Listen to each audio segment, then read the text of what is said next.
بسم اللہ الرحمن الرحیم۔ ناظرین، اللہ تعالیٰ نے حضرت آدم علیہ السلام کو زمین پر خلیفہ بنایا، پھر فرشتوں کو حکم دیا کہ وہ حضرت آدم علیہ السلام کو سجدہ کریں۔ فرشتوں نے سجدہ کیا، مگر اس موقع پر موجود ایک جن نے اللہ تعالیٰ کے حکم کو ماننے سے انکار کر دیا۔ یہی ابلیس تھا جو بعد میں شیطان کے نام سے مشہور ہوا۔ جب اللہ تعالیٰ نے شیطان سے پوچھا کہ کس چیز نے تجھے میرا حکم ماننے سے روکا، تو اس نے ایک خوبصورت عذر پیش کیا، وہ یہ کہ اللہ تعالیٰ نے خود اسے ایک برتر حیثیت میں پیدا کیا ہے، یعنی اس کی پیدائش آگ سے ہوئی ہے، جبکہ جس ہستی کے سامنے اسے سجدے کا حکم دیا گیا ہے اس کی پیدائش ایک کم تر مادے یعنی مٹی سے کی گئی ہے۔ چنانچہ ایک طرف تو اسے برتر بنایا گیا اور دوسری طرف اسے ایک کم تر مخلوق کے سامنے جھکنے کا حکم دیا جا رہا ہے۔ اسی لیے خرابی اس کے انکار میں نہیں بلکہ اس حکم میں ہے جس میں بظاہر ایک غلط مطالبہ کیا گیا ہے۔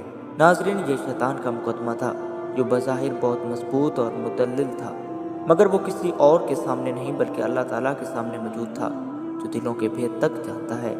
چنانچہ اللہ تعالیٰ نے اس کے دل کی اصل حالت کو بیان کر دیا کہ تو دراصل تکبر کا شکار ہو چکا ہے، اور اس تکبر نے تجھے اس طرح اندھا کیا ہے کہ تو میرے سامنے بغاوت پر تیار ہو گیا ہے، اسی لیے اب تجھے رندہ درگاہ کیا جاتا ہے۔ شیطان اس موقع پر بھی سرکشی سے باز نہ آیا۔ اس نے اپنی گمراہی کا الزام یہ کہہ کر اللہ تعالیٰ پر ڈالنے کی کوشش کی کہ جس طرح تو نے مجھے ذلیل کیا ہے میں بھی آدم اور اس کی اولاد کو گمراہ کروں گا۔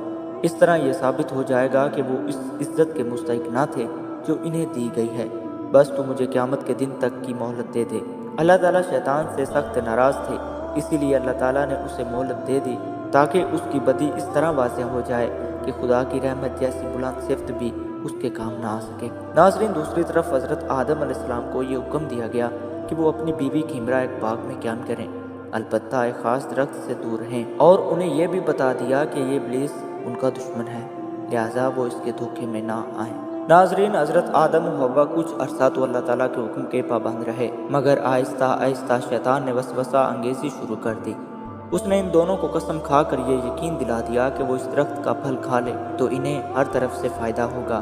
وہ دونوں اس کی باتوں میں آ گئے، کیونکہ ان کے خیال کے مطابق اللہ کے پاک نام کی کوئی جھوٹی قسم بھلا کیسے کھا سکتا ہے، اور اس درخت کا پھل کھا بیٹھے، مگر اس کے نتیجے میں فوراً وہ اللہ تعالیٰ کی عطا کردہ نعمتوں سے محروم ہو گئے۔ یوں بظاہر شیطان اپنے اس چیلنج میں کامیاب ہو گیا کہ وہ یہ ثابت کر کے رہے گا کہ آدم اس مقام کے مستحق نہیں ہیں جو انہیں دیا گیا ہے، مگر آدم و حوا کا کیس شیطان والا نہیں تھا۔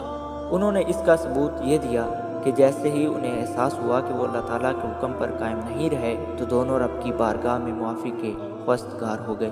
اللہ تعالیٰ نے پوچھا کہ کیا میں نے تمہیں منع نہیں کیا تھا؟ یہ دوسرا موقع تھا جب حضرت آدم علیہ السلام نے شیطان سے مختلف ہونے کا ثبوت دیا۔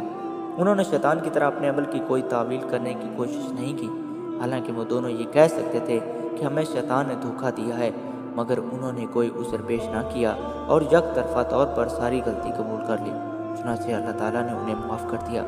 ناظرین، آج بھی ابن آدم اور ابن شیطان میں ایک ہی بنیادی فرق ہے کہ آدم کے بیٹے اطراف کی نفسیات میں جیتے ہیں، جبکہ شیطان کے پیروکار عذر کی نفسیات میں۔ پہلوں سے جب کوئی غلطی ہوتی ہے تو وہ کسی توجہ دلانے سے قبل ہی غلطی مان لیتے ہیں، دوسروں سے جب کوئی غلطی ہوتی ہے تو وہ فوراً کوئی تعویل سوچتے ہیں، پہلوں سے کوئی بھول ہوتی ہے تو وہ اپنے اس عذر کو بھی استعمال کرنے سے جھجکتے ہیں جو وہ بجا طور پر پیش کر سکتے ہیں۔